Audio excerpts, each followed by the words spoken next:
Overwhelm can be very real. It hits you when so much happens to push you off balance that you just can't cope.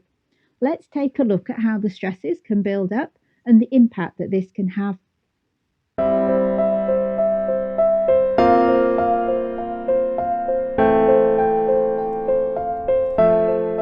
Welcome back. If you've watched any of my recent videos about Gandalf, you'll know that things have not been too easy here recently. In fact, for a while.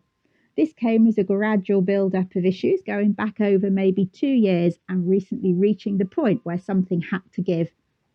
If you think of the saying, the straw that broke the camel's back, you'll have a good idea of what I'm talking about here.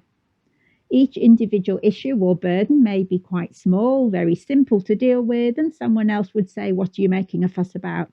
But if they're added together one after another, you reach the point where one more is just too much to deal with. And a common way of illustrating this is to say that the stress builds up in the way that a bucket fills with water, the bucket analogy. And I'm going to use my water butt as the bucket in this analogy to show you what I mean by this. So my water butt, this little one here, holds about 20 gallons, I think. There's a tap at the bottom to let the water out, and there's a hose at the top that connects it to the downpipe so that it fills up when it rains. The tap at the bottom represents our coping mechanisms, our ways of letting off the pressure. In Gandalf's case, perhaps he plays with his ball, he has a relaxing snooze, or a good sniff. Hello, AJ, that's a good sniff, isn't it? Each of these lets some water out of the bucket, and the overall level is reduced, making room for more at the top should it rain. So next time there's a downpour, or in this case, things that he finds difficult, then there is space to cope with that. He gets lots of opportunities to release stress, then the water level stays low. There's plenty of water for that next downpour. But maybe the level stays high. The amount of water flowing in exceeds the amount that the tap can allow out at the bottom. And as the container gets fuller and fuller, there is less potential to cope with a downpour. He tries to reduce his stress in ways that are less balanced because he's not coping very well already. And in his case, this means he starts licking his feet. He also plays a bit too fiercely with Jim. Now, the things that fill up the container can be just about anything. We don't get to decide what they are. It is the dog or the individual person that decides what is difficult for them to cope with. For example, in Gandalf's case, he loves going in the car.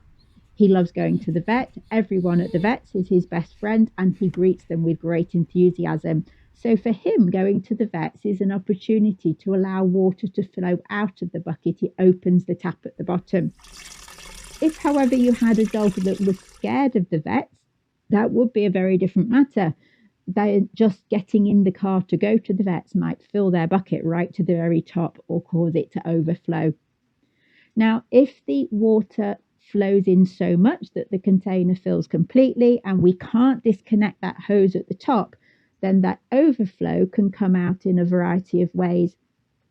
In Gandalf's case, he might get very bad-tempered, snapping and growling at the other dogs. And we either need to stop the flow of water in, or we need to find better ways to let it out at the bottom. In Gandalf's recent case, the flow of water slowed right down when the wound from his surgery healed. It slowed even further to just a trickle once we were able to manage his ongoing pain relief. And looking back, I realise now that this issue had been building over maybe 2 years since the lump first arrived about 18 months ago that we first went to the vet with it. But he has been irritated by it to some degree or more ever since then. And I think that that has been affecting his overall behaviour and well-being, because now it's all gone, he's back to his happy, cheeky self. He has plenty of space in his bucket to cope with any downpours that may be caused in other ways. So by resolving his health issues, we have addressed his behavioural issues. And it does make me wonder how much of everything we've coped with has been down to his stress at dealing with that lump, because a lot of the other issues that we thought were related to his diet are also resolving now. Now, this also happens to people. It's not just dogs. I knew Gandalf would be difficult after his recent surgery. He has never been a good patient, and my bucket started to overflow when I had to sleep downstairs, and he spent much of the night trying to lick his wound from the surgery, because this meant that I got next to no sleep. And as I've explained in a separate video, this is really bad news in terms of your ability to cope. So the lack of sleep pushed my bucket to overflowing. While I was in this phase, with my bucket already so close to overflowing, the rescue did several things that combined to make it worse. In a better state, they would have just been irritating or frustrating, but because of the situation at the time, they seemed much worse than that. And then they did something else that was much more significant. They decided that vet appointments could only be authorised by them directly. And instead of telling me personally, they waited for me to go to the vets and let the vet receptionist tell me that I couldn't book another appointment, that they had to do it, which I didn't think was very nice for the vet receptionist, to be fair. I fully understand the need to control costs, but no arrangement was made to handle emergencies. And I'd been in the position before with this exact same person where no arrangement had been made for emergencies, and they just did not seem able to understand that sometimes you cannot wait for a person to get back to you hours or days later before you address that very immediate need for that dog. I know they have their budgets, they have their procedures, but my focus was on getting the care that Gandalf needed when he needed it. And at his age, I knew a difficult decision was going to be in our future at some point.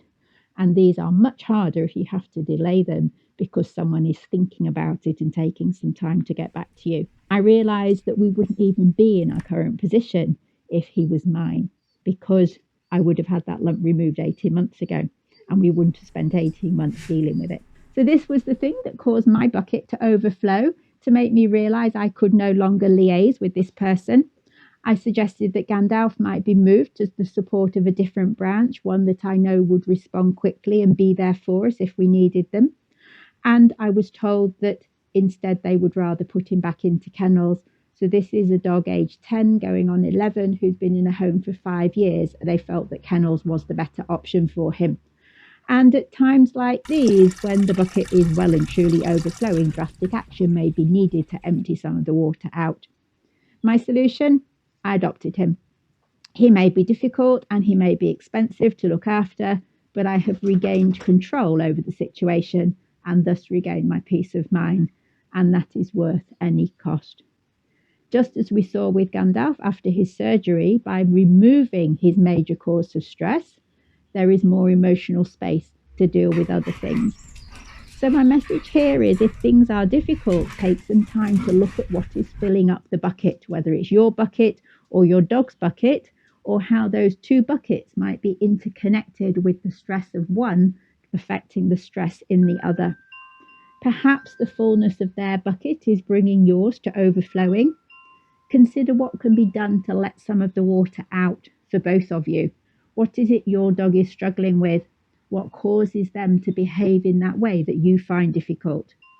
If they don't play up for the fun of it, which they don't, then the chances are they are very stressed, they are overwhelmed, or they're trying to cope in the way that they know how, just the same as we do. The advantage is that we have the potential to look at the bigger picture, and sometimes that drastic action is needed. Other times, a few small changes might be enough. And we can think about how we can minimize the number of stress-inducing things they have to deal with at any one time or in any one day.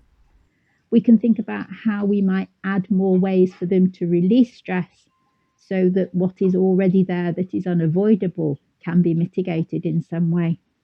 We can pull out that hose pipe so the bucket stops filling up, and we can open the tap at the bottom so more of the water can flow out. And once there's more space in the bucket, we will all cope much better. So that is all from me and Floppy today. I hope you've enjoyed this video. If you have, please do hit the like button, press the subscribe button, and we'll see you again soon with more videos. Bye for now.